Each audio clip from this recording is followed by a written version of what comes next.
Hello. On Satan's battle space, let's open to Matthew chapter 4, verse 1 to 11.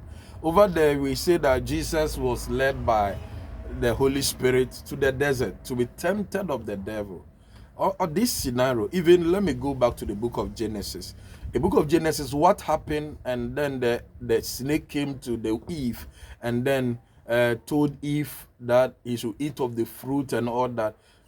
We even go to the Bible, there was no physical snake that came to Eve. What happened actually was that whatever was going on was on in the mind of Eve. So even Jesus was led to be tempted of the devil. So after Jesus has fasted for 40 days, he was hungry. The devil knew he was hungry.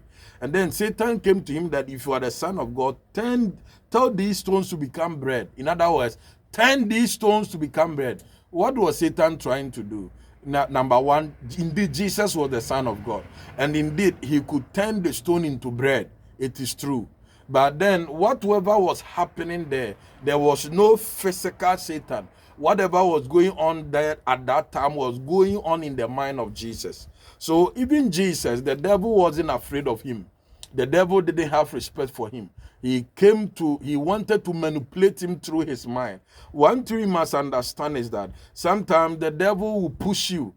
You have been going to church for a long time. What is the result? What have you gotten? Have you gotten marriage? Have you gotten children? Have you gotten a job? Have you gotten this? Have you gotten that? And sometimes he works to our mind. Sometimes you will be there.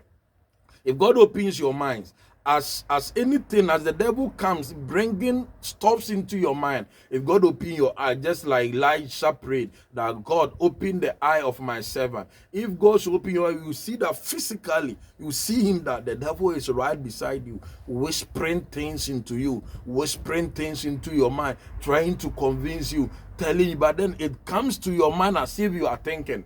But so the battle space in our mind. So it's in our mind. Satan came to Jesus and tried to convince him through his mind. But then he did many things. But then in verse 10 and 11, Jesus said to him, away from me, Satan, for it is written, worship the Lord your God and him only. So one thing we must understand is that there's no way Satan will leave us alone if we don't tell him, if we don't command him to leave. That's why the Bible says that command the devil and he will flee from you. I don't know what is happening in your life. I don't know the area of your life Satan has touched. I don't know the area of your life Satan is flirting with. But then you need to tell him, devil, take your hands off me. Take your hands off my business. Take your hands off my children. Take your hands off whatever you want to take hold of. And then he will flee. The Bible says, resist the devil and he will flee. When Jesus said, away from me, Satan, verse 11 said that, and the devil left him.